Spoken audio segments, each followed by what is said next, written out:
Hey everybody, my name is Jonathan Tripp. Welcome to our show. Today we're going to be talking about sharing your brand on Instagram. Instagram has changed over the last several months, both where through algorithm changes, in addition to some different features. They've added on business. There's just a whole bunch of stuff that's kind of changed, but the fundamentals don't change. But I think oftentimes we kind of skip over them, always looking for the shiny object syndrome, trying to find out, always trying to tweak it to be so perfect and so cutting edge that we forget the basics. And so today is going to be a little bit of a mix of the basics. So we make sure we all have a great place, a unified place of starting on learning how to share your brand or your business on Instagram, but then also talking about some of the new features and how to integrate them into what I think is a pretty solid Instagram strategy. We'll talk also about some pitfalls and things to avoid. Even kind of sharing probably some of the things that I've done wrong, things that I've tried and have utterly failed at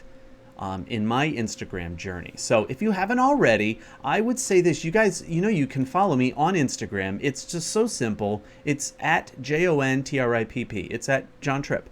I've had that Instagram account for a while now. It used to be a personal one, and then I decided to switch it.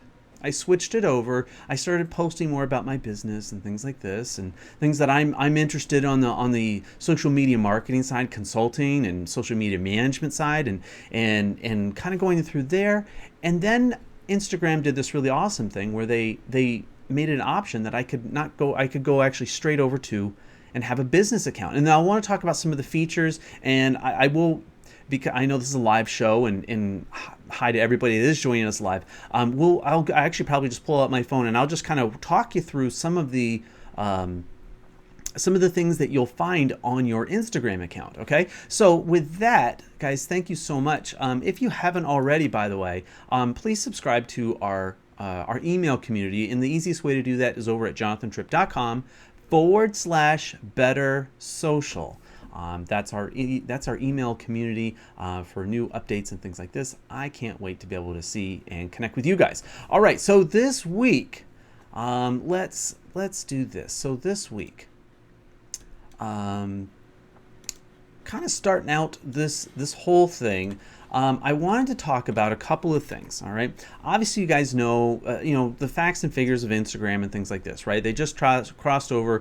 They're at 500 million monthly views and things like this. This is a big number. Hey, Mike, it's good to see you. Talk about Instagram, buddy. There he is, Mike Sheehan. And Mike, actually, whether you like it or not, I actually use you as one of my examples of people that are starting out something, kind of new in a niche market, and they're putting the strategies in. And so, Mike, if you would just drop your Instagram, your Instagram account link in the chat here live in Fire Talk, because that's where we broadcast from.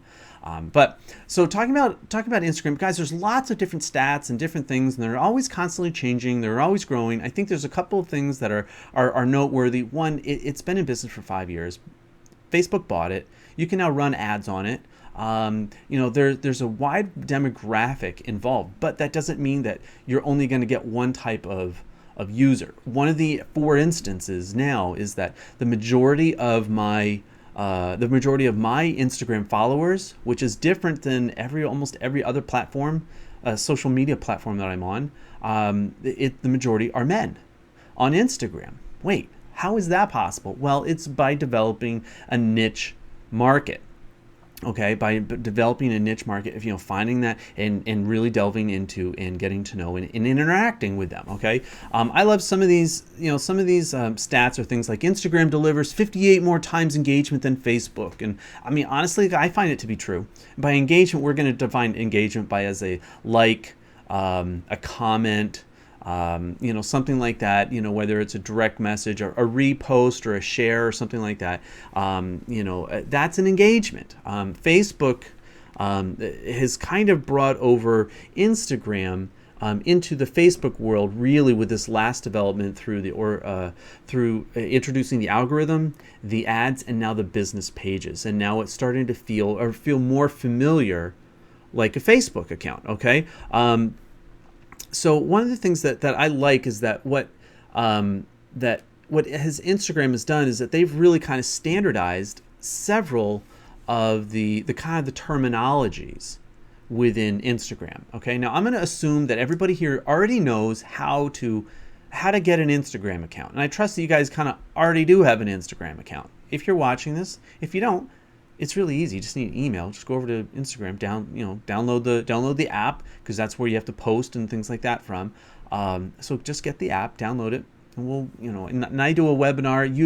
It's usually about every 2 weeks or so, and I do a webinar where I actually walk people through it. So if you've never done it before, there are easy ways, and we go from the basics to really getting you going with a pretty solid strategy, and it usually takes about an hour of your time, and it's super easy. If that's something that you would like, absolutely, please let me know.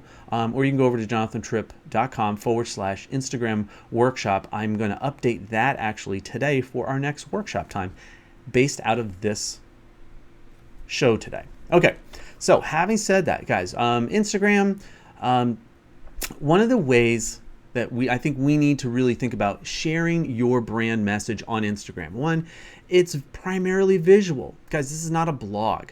This is not where people go to read long texts.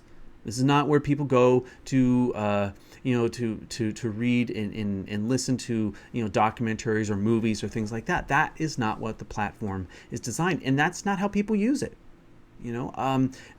So gear your content in a different way. Don't expect there to be long documentaries. Don't expect there to be 2,000 word blog articles. Although some people do get kind of crazy, and they actually do write quite a long caption, and those are far and few.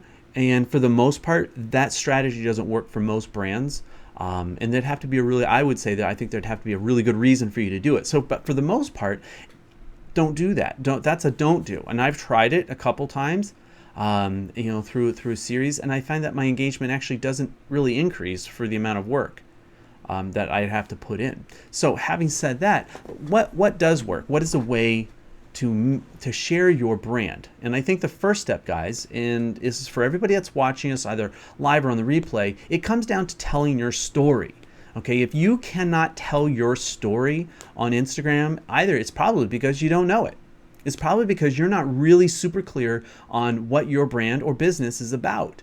Whether it's fashion or food, whether it's, even if it's marketing, that's okay. Don't be shy about telling your marketing story. There is a reason you're doing marketing. There is a reason why, you've gotten into, like in Mike's case, insurance. If you like garden growing things, but there's a lot to be said for the different things that you do. And if you don't have your branding story down, the rest of it is going to be really hard, because it's going to feel really wishy-washy. You're going to be really uncertain as to what to post.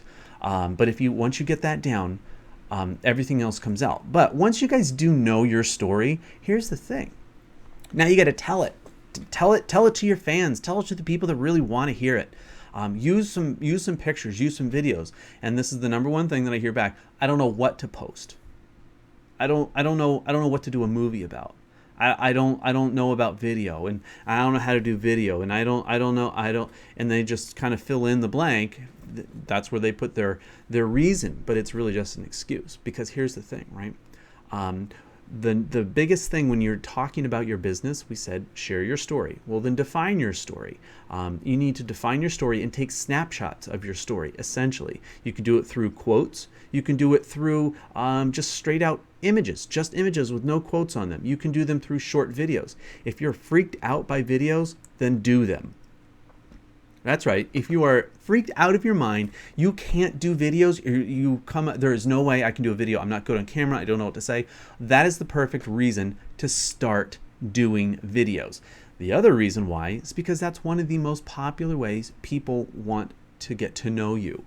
Once they see you in that live action, they see you doing things in video, they begin to learn to trust you. Learn to see that maybe you do stumble over people's names, or that you're not an absolute perfect robot person, because chances are they want to connect with a real person, even if it's in the brand. Okay, so don't be afraid to maybe to do your live video and then something kind of goes by in the background a little bit. I mean, it can't be so obnoxious that it drowns out your message, but you want to do something that provides that authenticity in your video. that it's not super staged, but it's actually you. I personally like a lot of that stuff.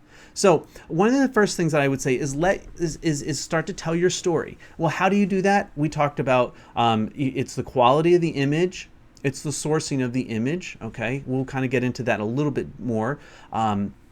It is knowing your brand story, being able to tell it. In the first part really is it comes down to taking snapshots of your brand. Okay, so the first. Beyond that, once we start to know that, the first thing I really want to encourage you to do, guys, is get some really good images. And a lot of people feel like they struggle with this, but it's really super simple. Okay, it takes maybe having a little bit of an eye, definitely be creative. Okay, I'm going to say that, definitely being creative. One of the funniest things I've ever seen is somebody taking a stock photo and literally just reposting the stock photo. How many of you guys have gone through Instagram that are watching us live here? How many of you guys would watch us live have gone through Instagram and seen just a plain stock photo that you've seen somewhere else? Someone's sourced it. I don't mean that they've cropped it, maybe they put a filter on it or they've thrown text, but I mean it is a out and out duplication. It's just a copy and paste of a stock photo. I've seen it. Yeah, and Q says with the watermark too. It's unbelievable. I'm going to say, guys, shame on you. I know maybe you're busy. Please don't be that busy. Make time or don't do it. All right, because it looks silly. It looks ridiculous. That to me is a definition of spam. Don't do that stuff. Okay. So what? Well, I don't know what to be creative. That's okay. You can use those pictures. I mean, honestly, just be careful when you use those.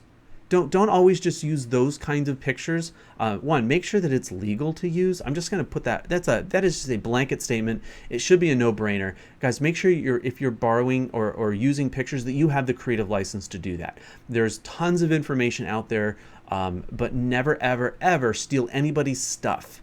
In the same way that you don't want them stealing your stuff, don't steal their stuff. It's illegal and you will get caught. The internet's not that big and hidden of a place, okay? That's the first thing. But once you find a legal quality source of pictures, then be creative with it. If you can't come up with your own, that's one way. Be creative. Maybe put some of your text or merge it with another image if it's allowed within that creative licensing. Okay, you can do that. The other side is that why don't you just take your own pictures? I know people that are chefs or they're gardeners or and I'm trying to think of like just another brand right off the top. They're into cars or they're into shoes or fashion or nails. I mean, right? I mean, there's so many niches. There's so many different industries out there that you can do this. Okay, take pictures. There's snapshots. Take small pictures. It doesn't have to be this epic, life-changing, landscaped picture that 360 degree. You don't have to get into all that stuff. I know some of the brands that are like you guys know I love coffee. And by the way, I forgot to say, here's the mugshot for today. This is Melissa Reyes from Tinseltown Tonight. This is her. That's her design. So that's the mugshot for the day. Okay. One of the things that I've seen is that when you're telling your brand story, it's not just about showing your product.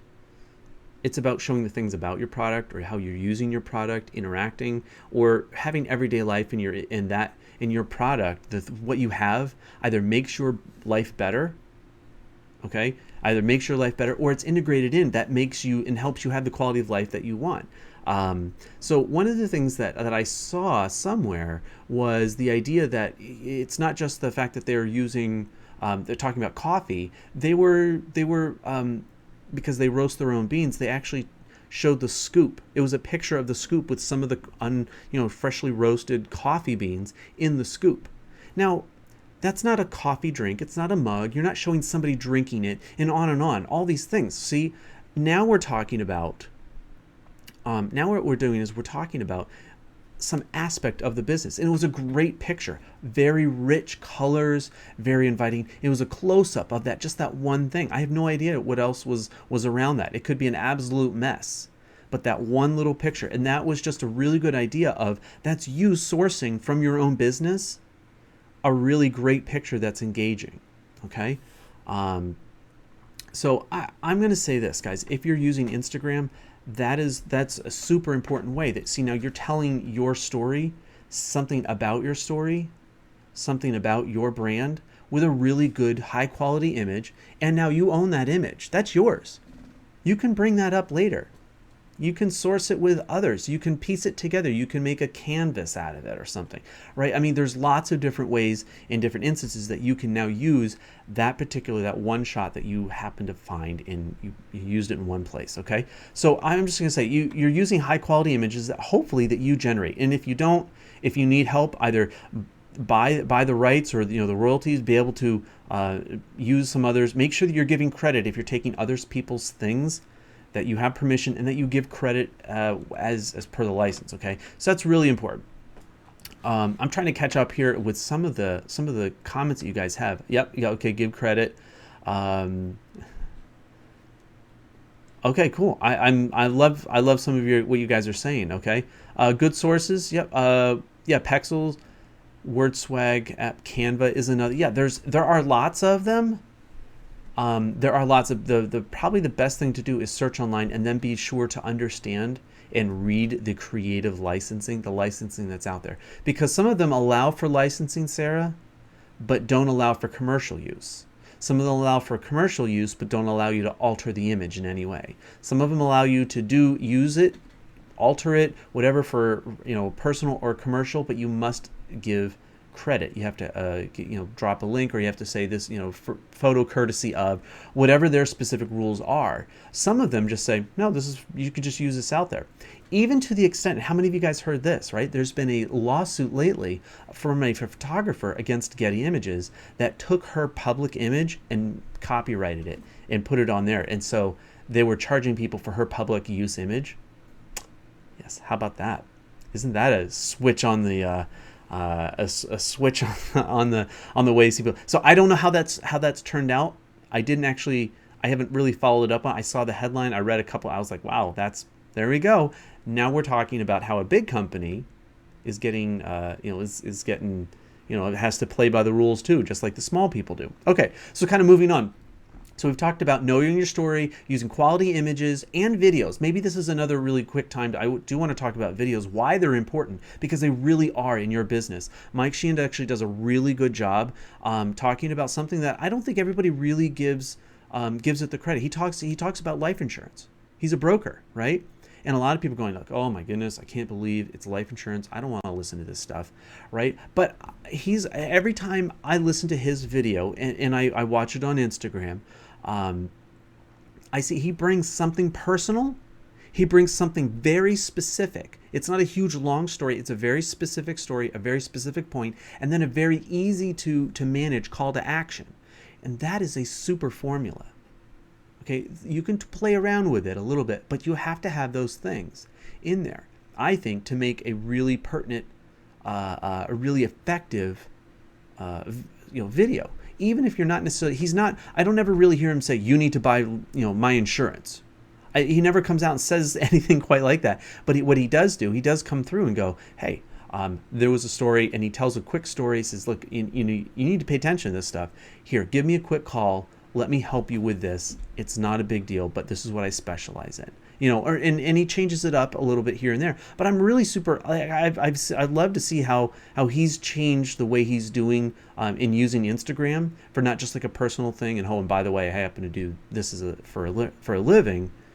But now it's hey, this is kind of cool. You guys need to pay attention to this, because this could save you a lot of heartache, a lot of money, a lot of resource, a lot of time. And I like what he's doing. So and he's just using his phone.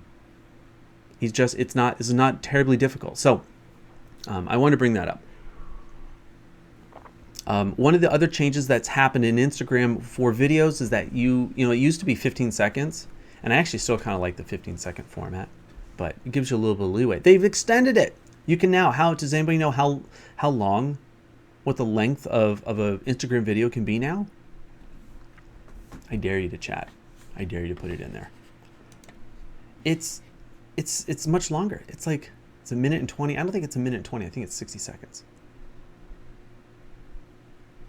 Well, if you think about it like this, Renee, um, when you watch a 60-second commercial or a 60-second video, you tend, is it 80 seconds? I thought it was 60 seconds.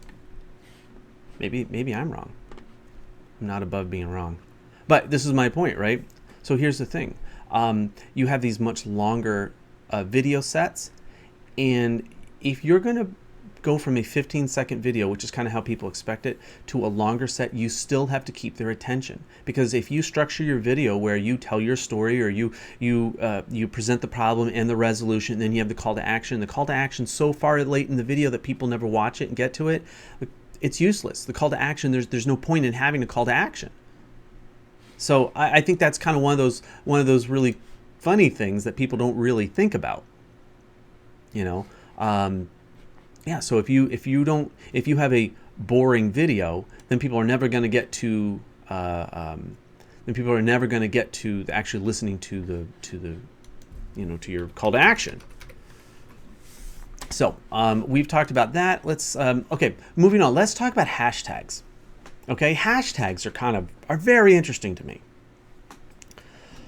There's a couple of schools of thought. Okay, we're going to talk about hashtags, and then we're going to talk about gaining followers. Okay, hashtags. What's the point of a hashtag? On Instagram, it is not the same as Pinterest, and we've talked about this before. Hashtags are in essence, they're a search feature. Okay, it's a way of tagging your content so that other people can find it as it's relevant to that content, to that hashtag. So the content is relevant to the hashtag so that people can find it. Okay, that's it. I love it. Yeah. Don't tell a story in your hashtag, right? I love it. No, that's hilarious. I love that. So here's the thing, right? With hashtags, Instagram, you're allowed up to 30. And as a good principle in life, just because you can doesn't mean you should. Okay? Not every time you should be using 30 hashtags. Some people, this is the division, right? Some people say hashtags are just for spammers. Okay? You've got 30, use them. You've got 30 hashtags, use them. That means the more people are going to be able to find your find your content via the hashtag. And you know what? At first, I used to be absolutely not. That's ridiculous. Don't use 30 hashtags. Don't. All they do is just it's fodder for for spam bots, for follow bots. Okay. There's another school of thought that says use 1, 2, maybe 3, but they have to be super affiliated with your brand, with your content. Okay, so like in this case, I would use JTrip Live. I would use maybe John Trip or live streaming, and then that would be it. You don't need anything else. Because anybody else, it has nothing to do with your brand. So don't use hashtags that aren't really specifically for your brand. Okay, I gotcha. And then some people say don't use any at all. There's no point in them. Well, I'm going to tell you this. Use hashtags. Not having hashtags, okay? Yeah, I know. So I know. I'm reading your comments. They're saying, what? None? Well, in Rhonda, if you like to use a funny one, then that's great. It really is. That's just fine. Because that may be the one that you need to use for your content, right? I rarely post funny things. And not that they're not cute or maybe like insightful. I tend not to post humorous things, and that's on my Instagram account. And there's a couple of reasons why, but but when it comes to hashtag strategy, I'm not going to say just pick the top 30. And I guess maybe I need to clarify that it's okay to use a bunch of hashtags. I do think it's okay, as long as they're relevant. Don't pick the top 30 most used hashtags and post them on your account. Don't. That is a spam. That has nothing to do with it. Instead, I would say build it up. Know what here you go. Okay, knowing your brand, knowing your story, understanding who your audience is and your fans and how to interact with them. Okay, and we're going to get to that in just a minute. But when picking your hashtags, you do pick the ones that make sense. Okay, if you're posting about food, it may not be really appropriate to talk about cars. or sports. Maybe I'm sure that good marketer that you can associate a lot of different things. But my whole point really is you find out what those hashtags are that's super relevant to your niche, to your brand, to your story, that your audience is going to be like, hey, I'm actually searching for this. Okay, the easiest way. Now this is more of like a how-to part. How do you do this? The easiest way I have found is just get on your phone. Get on your phone and get into the app and then start doing a search.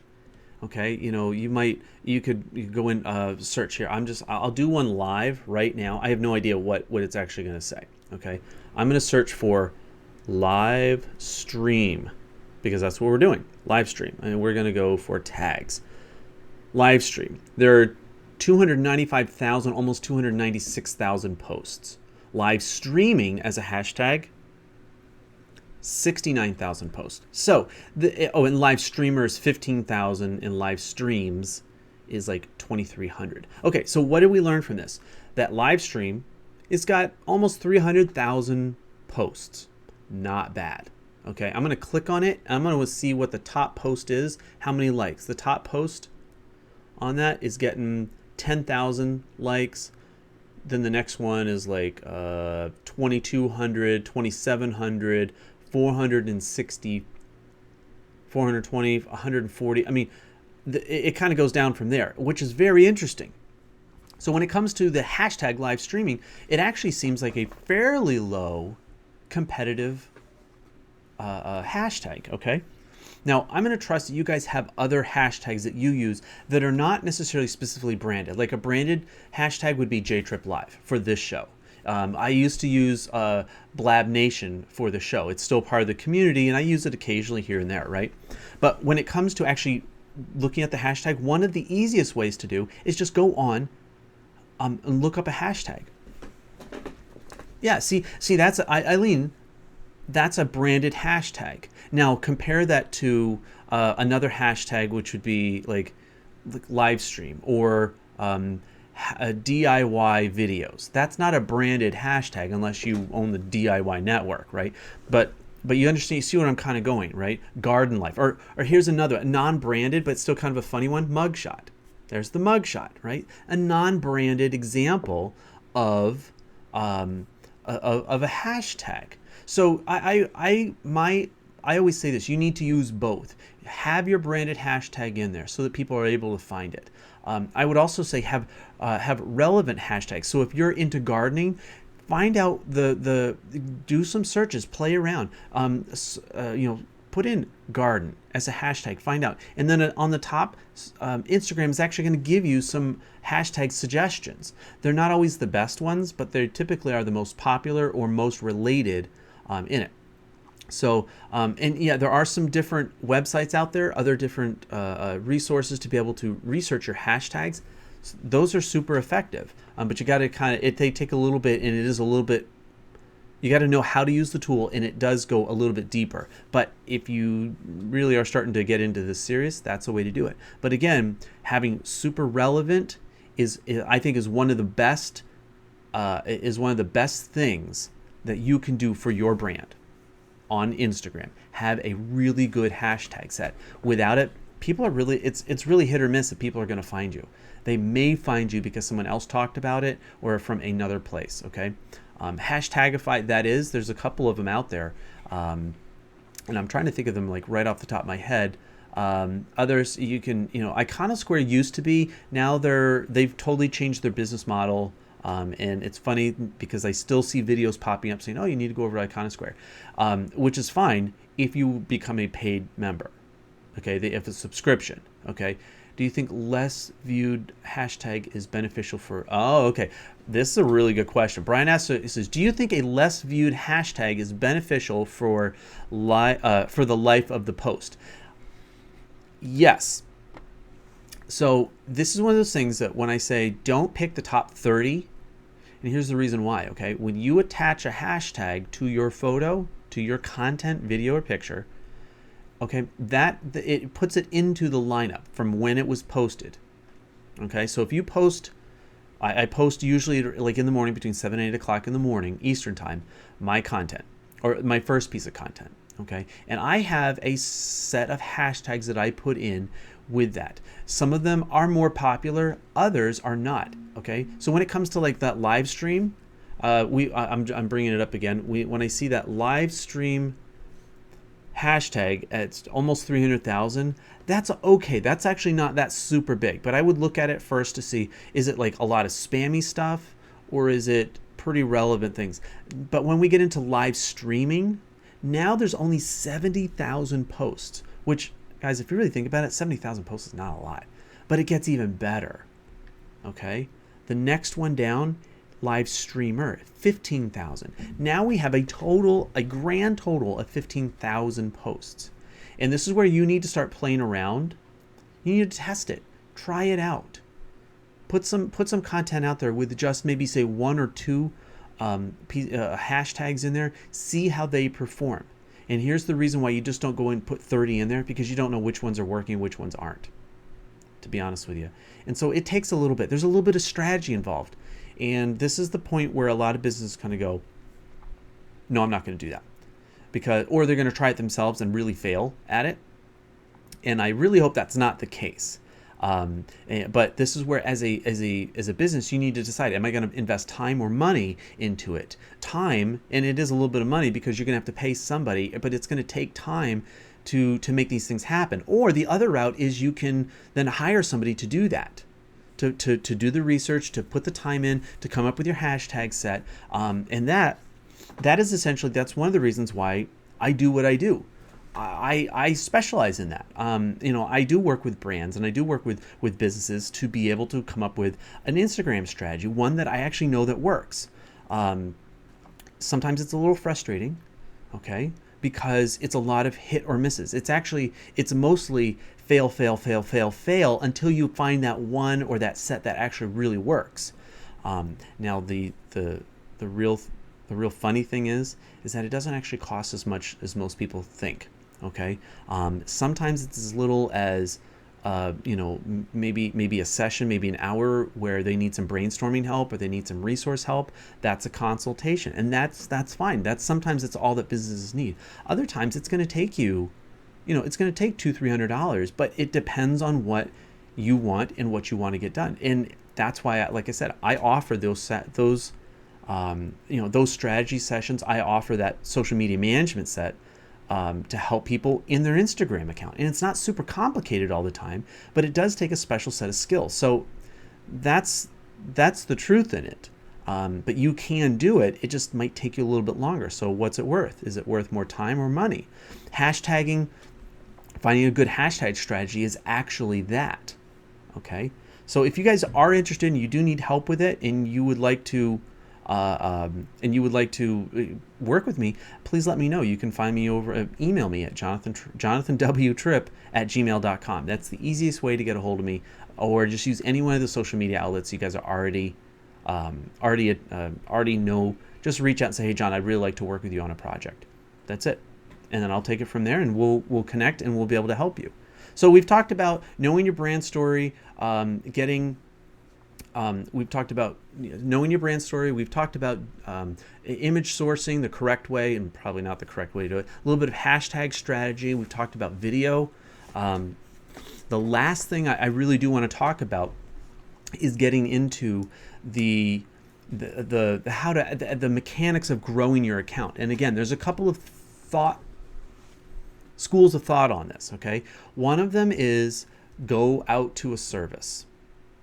Go find a service that you just say, hey, look, here's my account, get me followers. And some of them will do it really awful way where they just have a whole bunch of 1,000, 10,000, whatever it is. Basically, they're just follow accounts. The purpose of those accounts, they just follow. And so it's just a sales thing. So they'll get them really cheap, because they're not quality accounts. They're not real customers, and that doesn't help. There's only a couple of instances where I could say, maybe you need to kind of bolster your account in order to gain credibility. But for the vast majority of every single other person in the world, don't do that.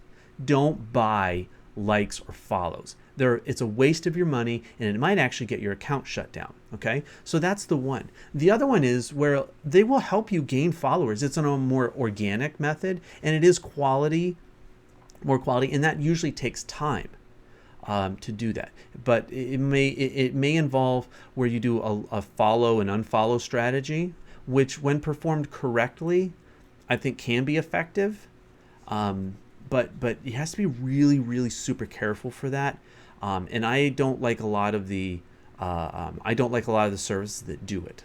Okay, I think because they just do mass follow and then mass unfollow, and it's an aggregate follow and then unfollow, and then you'll see, so if you follow 1,000 people, and then of those maybe 100 people like you, and then you unfollow 900 that didn't like you, didn't follow you back. That feels very spammy, doesn't it? Some people do that. And when you're growing an account at first, you maybe feel tempted to do that. And that would be something I would want to talk with you really specifically about. Definitely the cons in why and how to avoid that kind of a thing. Okay. So we talked about the spamming side of it, the black hat, which is you're just buying them and adding them in. There are some more organic methods, okay? And that is really where you do go through and you like and you follow people that you actually like and follow. So you might like Renee's cooking, her channel, right? You may like Jen's wine Instagram channel, right? Whatever it is. You may like, Eileen's how-to Instagram channel, and so you go to her channel and you like those photos and interact with those photos that she's taken, or the videos, or whatever the content is. That's fine. And then you're going to find the other people that also like the same thing. Well, then maybe in your content you're going to be able to share and follow them because maybe you like theirs, and then they will reciprocate it. Now guys, the problem is that takes a lot of energy. It takes a lot of time. But that quality, that depth, you have now a better connection with them. And just like in almost everything else that we've said, quality is better than quantity. And you guys know that. If you haven't, I've said it, I don't know, go back and to listen to almost any show we've ever done. It is better to have a better quality conversation than to have just a whole bunch of conversations. Same thing on Instagram. So, this is a story I will tell you, is that one time I was evaluating one of these mass follow tools and just to see how does it work.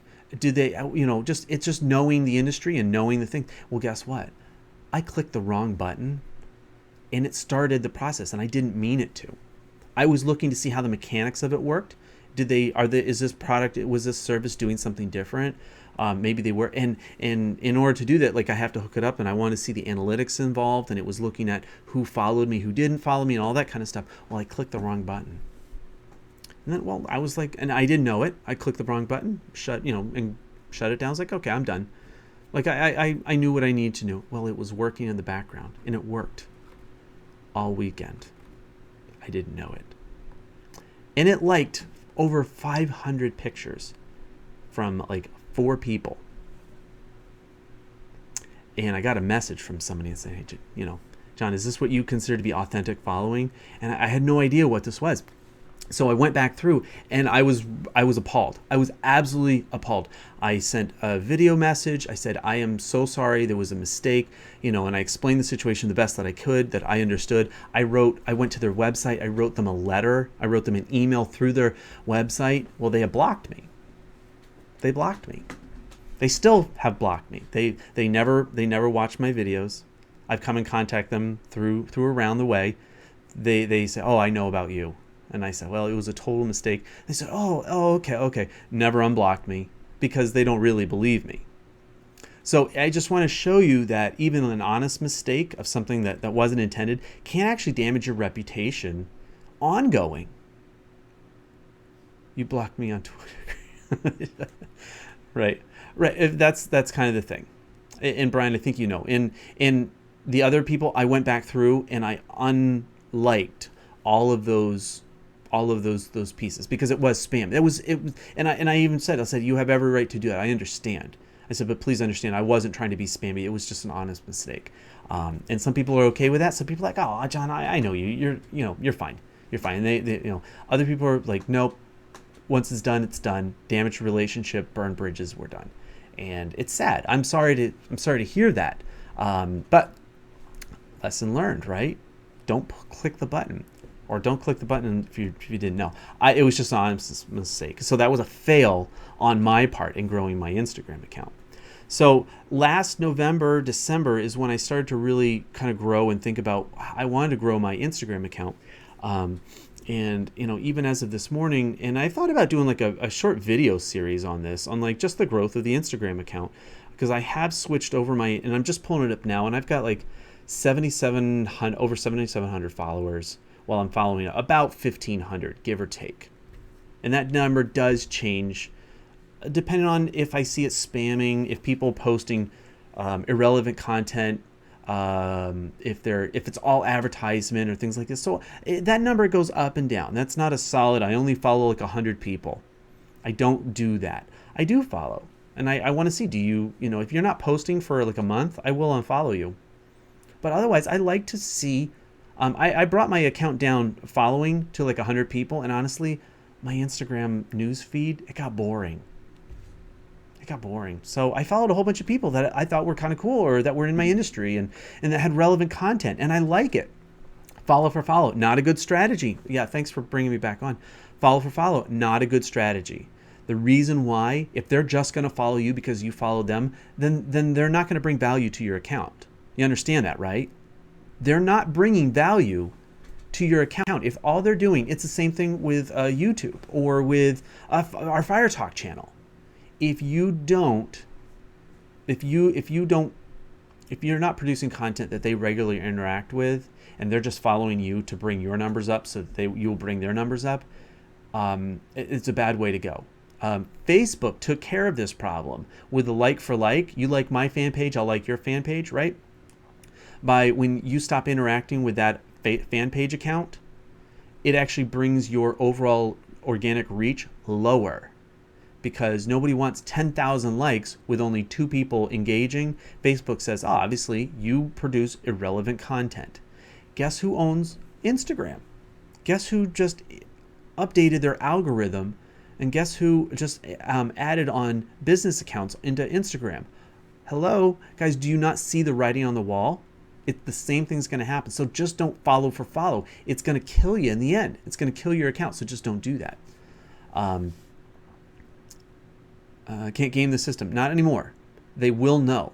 Now, again, this is where we're going to get into. You got to know your business. You got to know your accounts, and you got to know how you're interacting with it. Be regular, consistent in your interaction with comments, likes, and posts. People love that. Users love that. That's why I really do try to be very consistent with posting in the morning, and then trying to post shows in the just before the show for this. People love that, and that is a really good way to grow solid Instagram following. Okay, so did I miss anything? Did we want to? I wanted to talk about, yes. So that's the last thing I want to talk about today, because I know we're running out of time today. This is a really fun show. I really enjoy this. And by the way, if you're out there, if you're watching this, wherever platform, if you really do need some Instagram help, please reach out to me. Just let me know. I'd love to work with you one-on-one, or with your business or brand, to help you get some better traction and things like this. Please just let me know. Follow me on Twitter or on Instagram. On Instagram at John Tripp. That's super easy. For those of you guys that are watching out on YouTube land or wherever, there. Now you guys can follow me at John Tripp.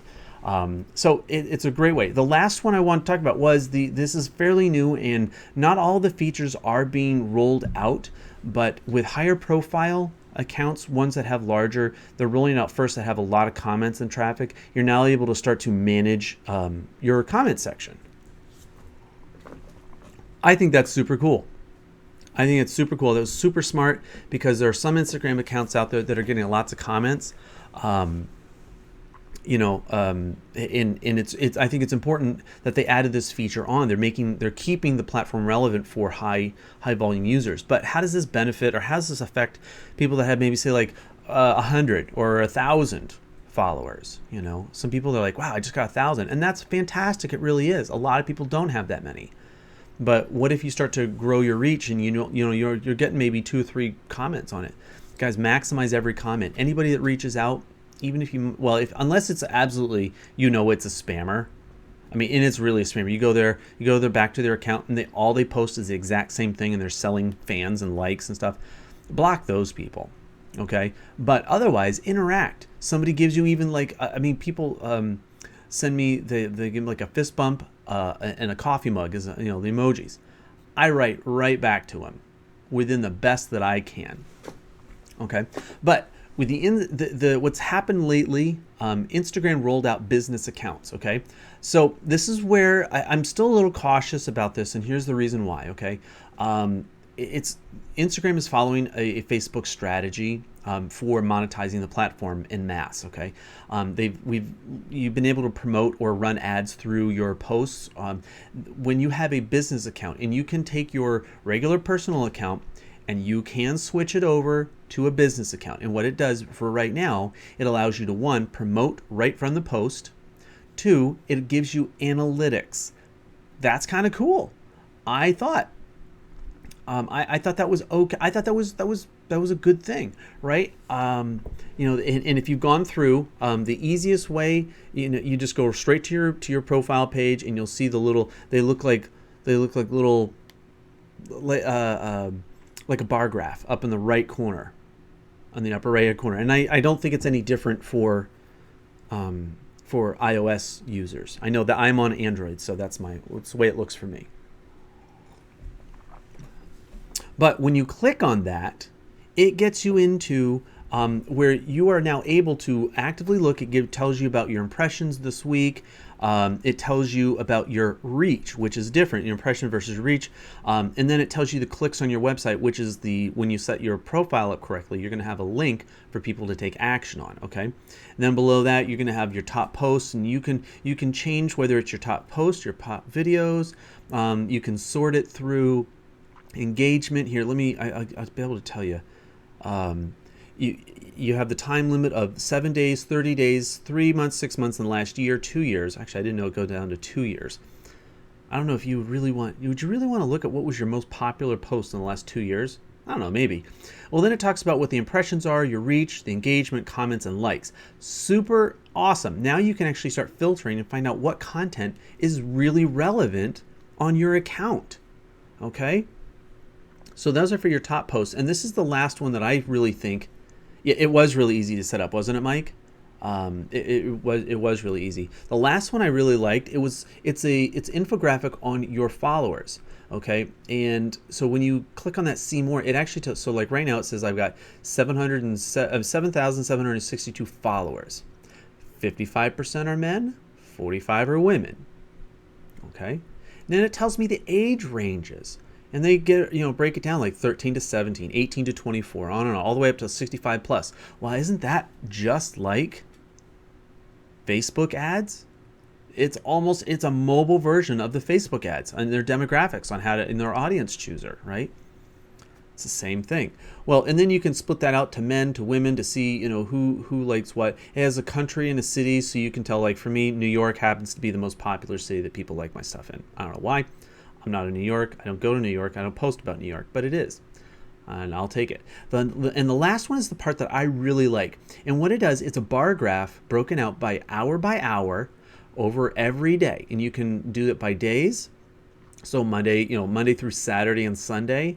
And it will tell you when people are engaging, when people are looking.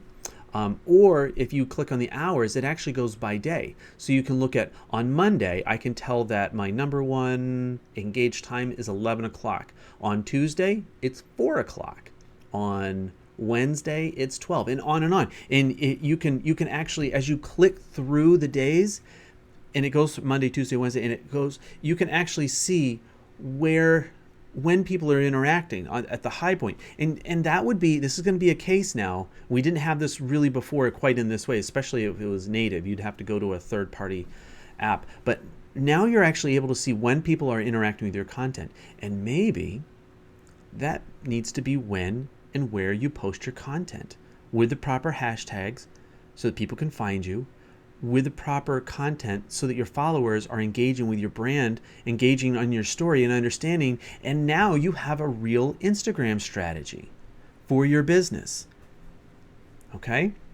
So I hope that helped you. I hope that today, this show, and it was actually a little bit longer than I was expecting, but I hope that today's show was a real help for for bringing your brand and sharing your brand on Instagram. And it's not just a brand, it's your business. So if you guys need help, if you guys want to go through this a little bit more, feel free, please reach out to me. You can find me, if you're on Twitter, over at Jonathan Tripp. You can also reach me out directly in my email at jonathanwtripp@gmail.com. I think most of you guys know that. But I'm just telling you guys, that's going to be probably one of the easier ways to be able to get a hold of me.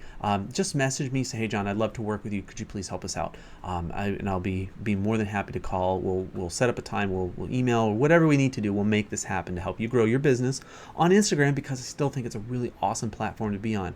So with that, guys, I'm just going to say, thank you so much. Tomorrow is Tuesday.